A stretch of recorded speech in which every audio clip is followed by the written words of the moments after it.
Good afternoon, everyone.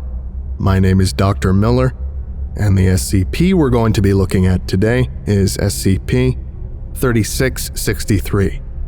Object Class: Keter. Threat Level: Orange. Special Containment Procedures. SCP-3663 is currently located in what were formerly the Site-54 maintenance tunnels. To prevent demanifestation, no personnel are to be given access to the area, and efforts are to be taken to reduce the tunnel's moisture levels. Should SCP-3663 demanifest, Mobile Task Force Nu 4 box cutters are to be mobilized with the goal of A. Locating SCP-3663, and B. Preventing any damage occurring to the entity. If possible, SCP-3663 is to be fitted with GPS tracking devices to aid in recontainment. Once located, SCP-3663 is to be transferred to a mobile pipe network and remanded to Site-54. Efforts are to be undertaken to discourage SCP-3663 from transporting itself to a location within 2 kilometers of SCP-15. Description: SCP-3663 is a humanoid entity constructed primarily from cardboard in the form of boxes and tubes, adhesive tape, and twine. SCP-3663 is fully capable of movement and vocalization via an unknown mechanism, and has proven to be semi-sapient, responding to questions and reacting to its immediate environment. The interior of SCP-3663 contains crude cardboard and paper models of all major human organs, with colored wool representing blood vessels and the nervous system. SCP-3663 does not require these components to function, and their purpose within the entity is unknown. SCP-3663 is capable of instantaneously transporting both itself and other objects over long distances, with no upper limit to the entity's range observed. The method by which this is achieved is currently unknown, though it is known that physical contact with the entity is required. Despite being able to utilize its abilities regardless of physical location, SCP-3663 has shown extreme preference for 3663 applicable regions, defined as an enclosed tunnel-like space or network of spaces, measuring at least 40 centimeters in diameter, has been stricken from the document, and will invariably choose to manifest within such areas. SCP-3663 behavior is easily predictable when not influenced by outside forces. The entity will engage in a simple cyclic pattern of actions, which have been recorded as follows. Number 1. SCP-3663 manifests in a 3663 applicable area, emitting low vocalizations and waving its arms in a manner suggesting attempted intimidation or fright. The entity will begin roaming the area, pausing periodically to emit louder, higher-pitched noises. Number 2. SCP-3663 will attempt to make its way towards any human subject in the area. Note that if no subject is nearby, this action will not commence, and SCP-3663 will simply remain in the area indefinitely. Rarely, SCP-3663 has been observed pursuing subjects outside of SCP-3663 applicable areas to a distance of at most 50 meters. Number 3.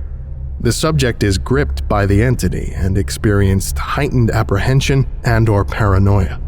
SCP-3663 demanifests. Number 4. SCP-3663 manifests in a second 3663 applicable location along with the subject, who is invariably unconscious but otherwise unharmed. After releasing the subject and moving a short distance, SCP-3663 demanifests a second time, reappearing in a third location and triggering the beginning of a new cycle.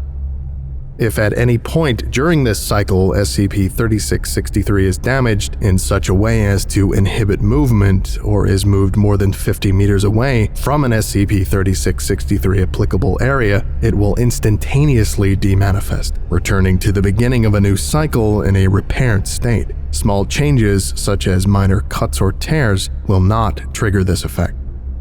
Addendum 1. Interview Log 3663 1. Interviewed SCP-3663. Interviewer, Researcher Doyle.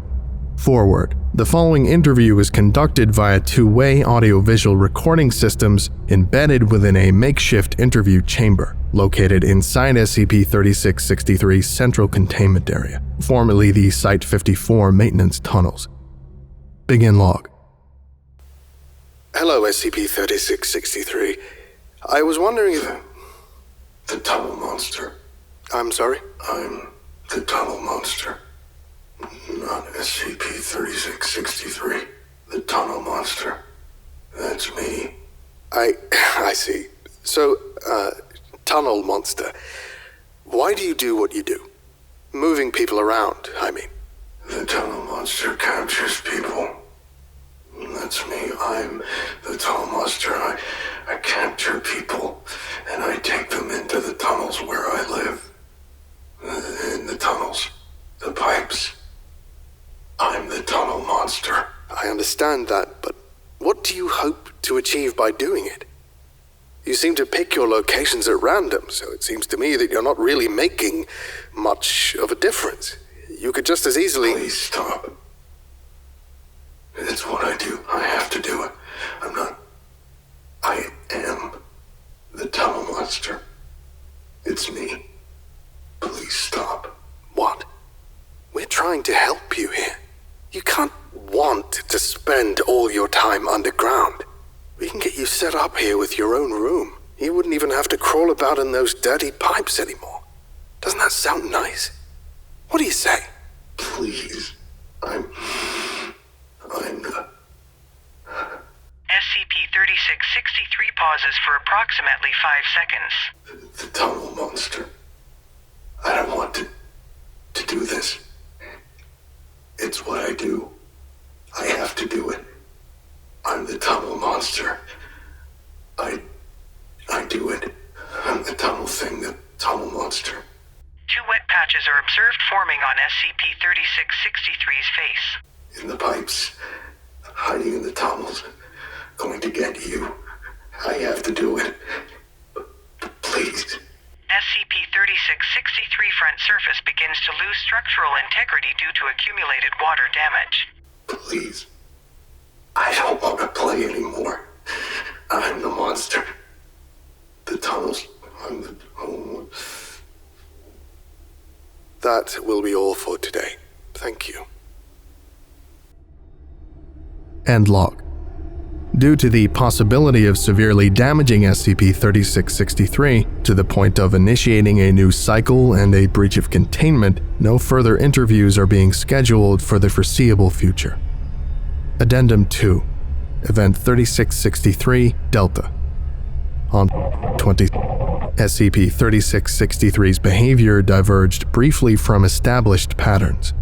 At 1420, the entity emerged from the Site-54 maintenance tunnels and began to emit vocalizations in excess of 80 decibels. These vocalizations, described as pained by on-site staff, had a profound psychological effect, placing many personnel into a state of shock. Phrases recorded include, "Don't leave me," "I don't want this," and "Let me go home," among others. For approximately 4 hours, SCP-3663 wandered the facility, attacking staff and engaging in small-scale vandalism of facilities. Of note is the fact that SCP-3663 repeatedly attempted self-harm by means of knives, pipes, water taps, and firearms. While SCP-3663 was repeatedly destroyed in this process, it subsequently remanifested in the nearest air duct or maintenance area.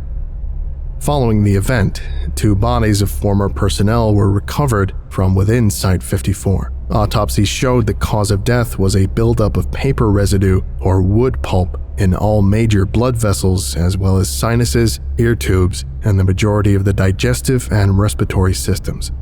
A number of other staff members were found to have been affected to a lesser degree, but are expected to make full recoveries. The entity's object class and definition of an SCP-3663 applicable area have been updated accordingly. Subsequent information gathering revealed that this event coincided almost exactly with the death of person of interest 3663-1, see Addendum 3 for more details, who died of natural causes at the age of 79. Prior to their death, the individual in question had led an entirely unremarkable life with no connection to any anomalous groups, individuals, or objects. Attempts to establish a connection with the creation or origin of SCP-3663 are currently ongoing. Addendum 3. Discovery Log. Video Transcript 3663-1. Forward. The following is a transcript of video 3663-1, recovered from civilian CCTV footage in...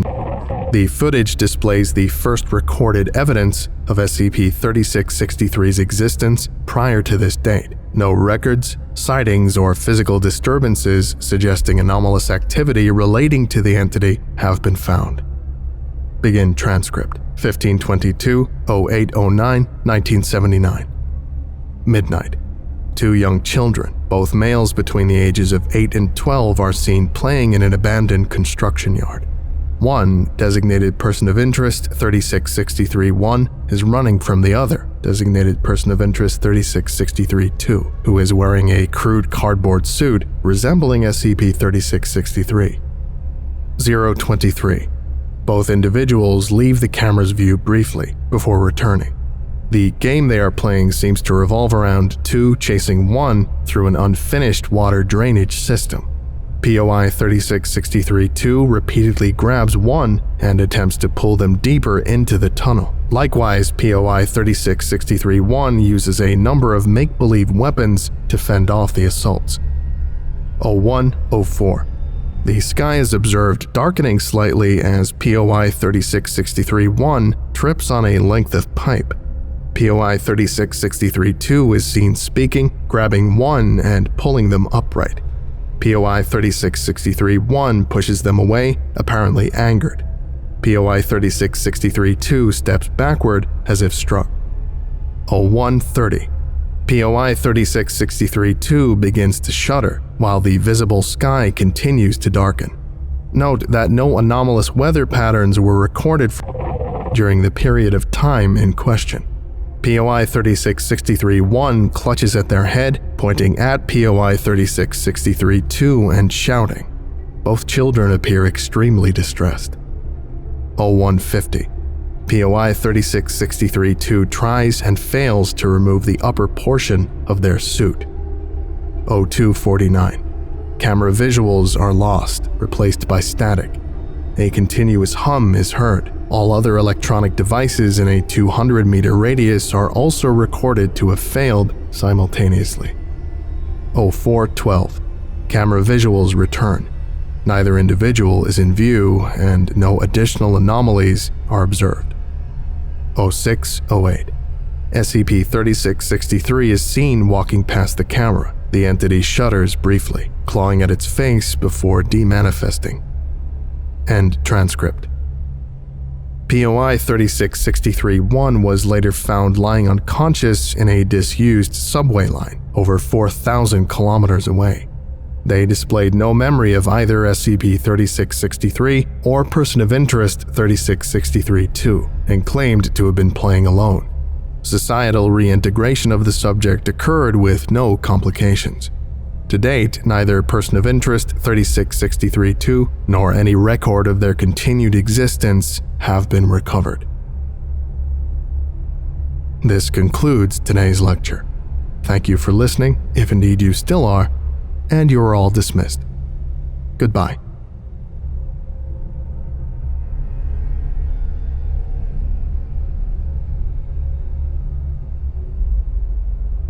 I would like to give a special thank you to Dr. Felrin, Silent, Tomothy, Zargaran, Professor Puffer, Broken Sketch, Dr. Wolf 13, Cupster, Spencer J. Tilp, Will Rimmer, Vinu, Givios the Hollow, Zazapan, Lamke, Dr. Briggs, Tailored Printers, Signar, Alatreon, Your Local Foundation Agent, Derivative, Lost Boy, Lyndon B. Johnson, Oh Crap Guy, The Morrigan, James Saba, and NJ Vojak.